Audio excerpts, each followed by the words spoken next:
తన అరెస్టుపై సిబిఐ మాజీ జేడీ వివి లక్ష్మీనారాయణ రగిలిపోతున్నారా? జగన్మోహన్ రెడ్డిపై ప్రతీకారానికి సిద్ధమయ్యారా అంటే అవుననే సమాధానం ఇస్తున్నారు కొంతమంది రాజకీయ విశ్లేషకులు. ఇంకా ఇదే అంశానికి సంబంధించి మనతో మాట్లాడేందుకు ప్రముఖ రాజకీయ విశ్లేషకులు కృష్ణకుమారి గారు మనతో ఉన్నారు. మేడంతో మాట్లాడదాం. మేడం నమస్తే. మేడం, వివి లక్ష్మీనారాయణ గారు తన అరెస్టుపై రగిలిపోతున్నారని, తన అరెస్టుకు గాను జగన్మోహన్ రెడ్డి పైన ప్రతీకారాన్ని తీర్చుకునేందుకు సిద్ధమవుతున్నారు అంటూ కూడా ఒక వార్త ఇప్పుడు సోషల్ మీడియాలో చక్కర్లు కొడుతూ ఉంది. ఏంటి మేడం, ఆ వార్తలో వాస్తవం ఉందా? అంటే వార్తలో వాస్తవం ఖచ్చితంగా ఉండొచ్చు, కానీ ఇలా చౌకబారుగా ఏదంటే అది చేసే వ్యక్తి అయితే కాదు లక్ష్మీనారాయణ గారు. చౌకబారుగా చేయడం అంటే మన జగన్మోహన్ రెడ్డి మార్క్ చూసాం కదా, రాగానే ప్రజావేదిక కోల్చటము, అన్నా క్యాంటీన్లు మూతేయడము, ఇట్లాంటివి కాకుండా ఆయన మార్క్ ఎలా ఉండొచ్చు అంటే, నేను ఎప్పుడోసారి నిన్ను అరెస్ట్ చేయిస్తాను, ఇట్లాంటి వాగాడంబరాలు కాకుండా జగన్మోహన్ రెడ్డిని ఓడించటానికి పనిచేస్తున్న శక్తులు ఏవైతే ఉన్నాయో వాళ్ళతోటి కలిసి పనిచేస్తాడని అనుకుంటున్నా. ఓకే, ఎందుకంటే కొంతమందికి కొన్ని త్వరగా అర్థమవుతాయి. వాళ్ళకి ఆ త్వరగా అర్థమయ్యే వాళ్ళు ఎవరంటే ఇలాంటి మేధావి వర్గం. కాకపోతే కొంతమంది మేధావులు, పడకుర్చీ మేధావులు ఉంటారు, కొంతమంది వాళ్ళ రూమ్లోనే వాళ్ళు కూర్చుని వాళ్ళల్లో వాళ్ళు ఆలోచించుకునే మేధావులు ఉంటారు. కానీ ఈ సదరు మేధావి మట్టుకు అలాంటి వాడు కాదు. కాస్త ప్రజలతోటి తిరుగుతూ, ప్రజలతోటి నిత్యం సంబంధాలు కలిగి ఉంటా, ఒక యూత్ తోటి ఏదన్నా మాట్లాడాలి అంటే యూత్తో మాట్లాడతాడు ఆయన. యూత్ కూడా బాగా కనెక్ట్ అవుతారు. అవును, అంటే అన్ని వర్గాల ప్రజల్ని అతను కనెక్ట్ చేసుకోగలిగిన ఆకర్షణీయమైన అయస్కాంతమైన వాగ్దాటి ఉంది ఆయనకి, మాట తీరుంది. పైగా ఆ మాటలు కూడా ఏదో మాట్లాడానంటే మాట్లాడగలరు కాబట్టి మాట్లాడినట్లు ఉండవు. ప్రతి మాటలోనూ కొంచెం ఒక అర్థము, పరమార్థము ఉంటాయి. ఇప్పుడు ఒకప్పుడు పవన్ కళ్యాణ్ పార్టీలో చేరారు. చేరి ఆయన బయటకు వచ్చారు. ఎందుకు వచ్చుంటారు? ఆయనకి ఆ రోజు అక్కడ నిజంగా మాట్లాడుకుంటే ఆయన నంబర్ 2 అవ్వగలిగిన వ్యక్తి. మామూలుగా చూసుకుంటే కనుక ఆయనకున్న గ్లామర్ కావచ్చు, ఆయన పనిచేసిన పదవి నుంచి కావచ్చు, నిజానికి ఆయన నంబర్ 1 మామూలుగా చూసుకుంటే. కానీ ప్రజలు చూసేది ఏంటి? ఒక గ్లామర్ కూడా కావాలనుకుంటారు. ఆ గ్లామర్ పవన్ కళ్యాణ్ దగ్గర ఉంది. అందుకని అందరం కలిసి పనిచేద్దాం అనుకున్నారు. అక్కడ ఎందుకో ఒక పవర్ స్ట్రక్చర్లో కావచ్చు, లేకపోతే ఇంకోటి కావచ్చు, ఈయన ఇచ్చిన సూచనలు పాటించకపోవటం కావచ్చు, ఏదన్నా కానీ అక్కడి నుంచి ఆయన బయటికి రావాల్సిన అవసరం వచ్చింది.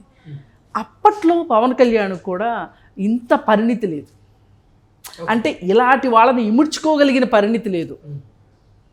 అంత యంత్రాంగం కూడా లేదు అక్కడ. ఇప్పుడు ఆ యంత్రాంగం ఉంది. నిజానికి ఇప్పుడు గనక జనసేన పార్టీలో లక్ష్మీనారాయణ గారు చేరుంటే గనక కాంబినేషన్ చాలా బాగుండేది. ఇప్పుడు పవన్ కళ్యాణ్కి వచ్చింది ఆ పరిణితి వచ్చింది. ఎందుకు అనిపిస్తుంది అని అంటే, అతను మాట్లాడుతున్న తీరు కావచ్చు, 4, 5 నెలలు 6 నెలల నుంచి మాట్లాడుతున్న మాట మీద నిలబడి ఉండటం, విత్ స్టాండ్. ఏంటి? నేను ప్రభుత్వ వ్యతిరేక ఓటు చీలనివ్వను, ఆ మాట మీదే ఉన్నాడు.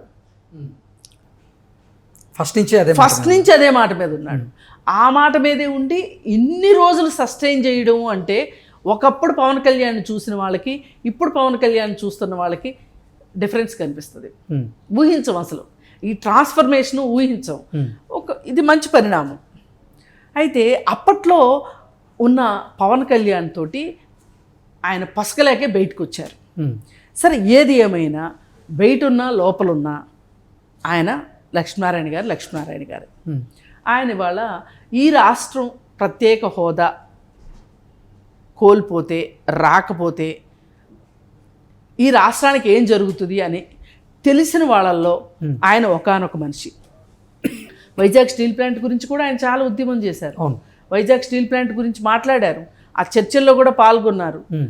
చాలా క్రియాశీలకమైన పాత్ర పోషించారు, ప్రతి చర్చలోనూ మాట్లాడారు, సమాజం ముందు ఆ చర్చను పెట్టారు. అవును.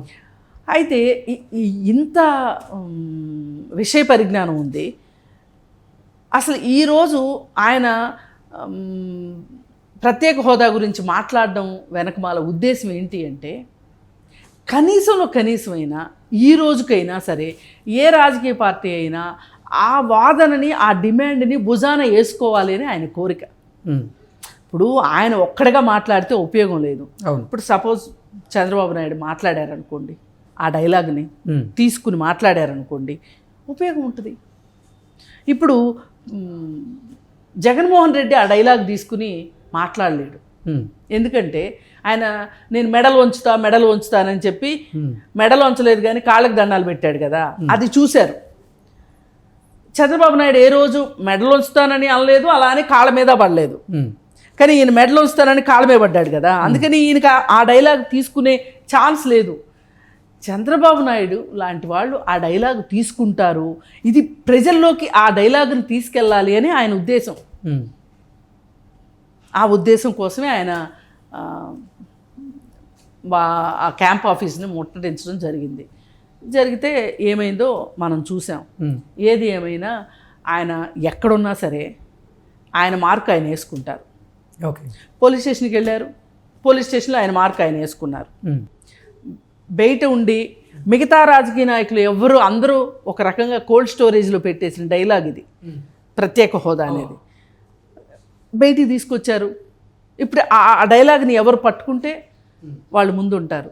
ఇప్పుడు జేడీ లక్ష్మీనారాయణ గారు ప్రత్యేక హోదా గురించి లేవనెత్తి ఆయన సీఎం క్యాంప్ ఆఫీస్ ముట్టడించారు. ఆ తర్వాత ఆయన అరెస్ట్ అవ్వడం జరిగింది.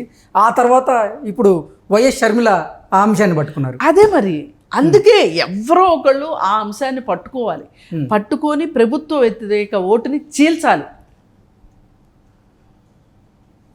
ఇప్పుడు కాంగ్రెస్ ఉమ్. రేపొద్దున మీరు పార్లమెంట్ ఎలక్షన్స్ దగ్గరకు వచ్చేసరికి ఖచ్చితంగా కాంగ్రెస్ ఈ నినాదం ఇస్తుంది, చూడండి ఉమ్. మీరు మాకు ఓటేయండి, మేము ప్రత్యేక హోదా ఇస్తాము అని. వాళ్ళు కానీ వచ్చారనుకోండి ఈ మాటతోటి బయటికి, కాంగ్రెస్కి జవసత్వాలు ఇప్పుడు వచ్చినాయి, ఇంకా వస్తాయి. ఓకే. కాంగ్రెస్ బలపడుతుంది.